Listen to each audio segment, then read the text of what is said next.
Hello everyone, this is Jim Nix with NomadicPursuits.com, and in this video we're going to talk about film noir, black and white HDR, and how to create that look in your photos.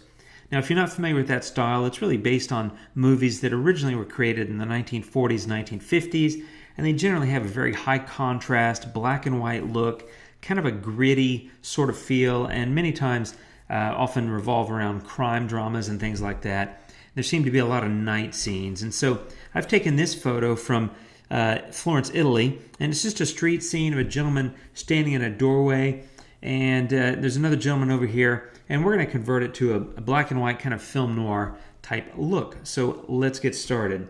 The first thing I like to do is actually come into color and just take saturation all the way to -100.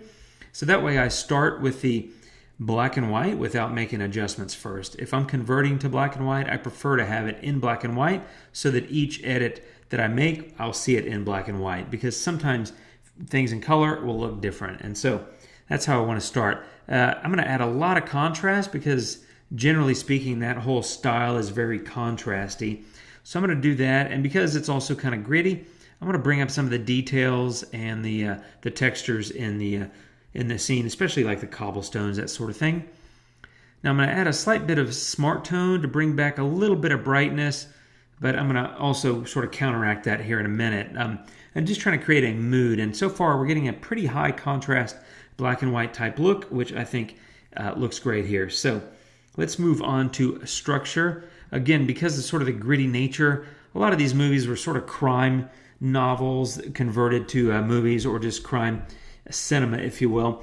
And there's usually like a lone detective or whatever. So I kind of imagine this guy, you know, kind of looking out for himself while maybe there's other bad people roaming the street, and perhaps a crime is going to occur here. So kind of the look we're going for.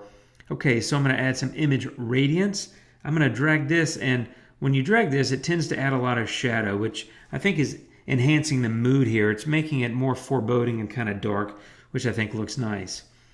Now, a trick I want to do here is add some glow.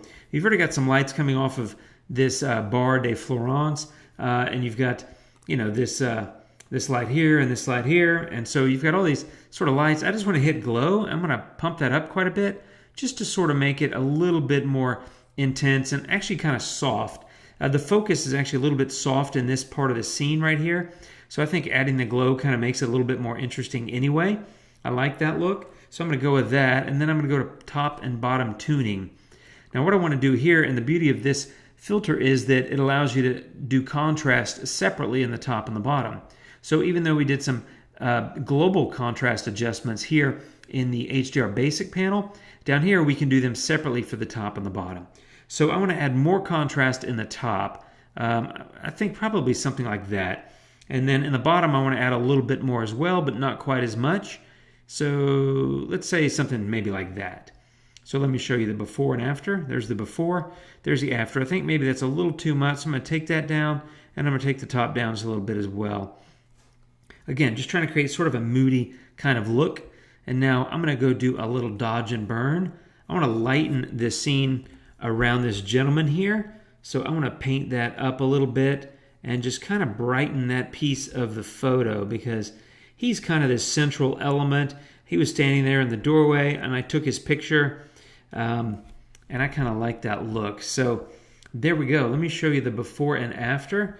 The before is a fairly colorless, kind of muted, limited contrast type look. It's a 3 exposure HDR, a little bit soft focus, and I think what we've been able to do is convert it to a bit of a film noir, black and white look, and heavy contrast.